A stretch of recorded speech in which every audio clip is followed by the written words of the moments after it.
गुन्हेगारांना कडक शासन होईल अशी अपेक्षा असल्याचं योगेश टिळेकरांनी म्हटलंय। गुन्हेगाराला शिक्षा देण्यासाठी सरकार प्रयत्नशील असल्याचं देखील बावनकुळे म्हणाले।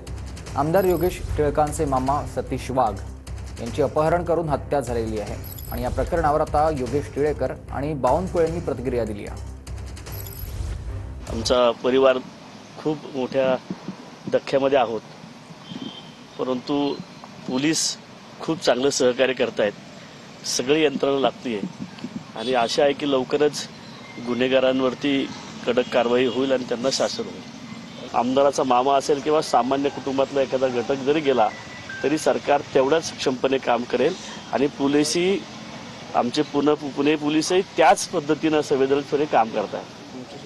अशा गंभीर घटना महाराष्ट्रात होऊ नये, परंतु घटना घडल्यावर तातडीनं आरोपीला पकडणे, तातडीनं त्या गुन्ह्याचा शोध घेणे आणि अशा गुन्हेगारांना तातडीने जे काही कोर्टामध्ये त्या गुन्ह्याला अंतिम करणे, याकरता सरकारची जी काम करण्याची पद्धती आहे त्यावर मला विश्वास आहे की गुन्हा पकडला जाणे, गुन्ह्यातले आरोपी पकडले जाणे आणि त्या गुन्हेगाराला त्या गुन्ह्याची लवकर शिक्षा होणे, याकरता शासन गतिशील आहे असं मला वाटतं।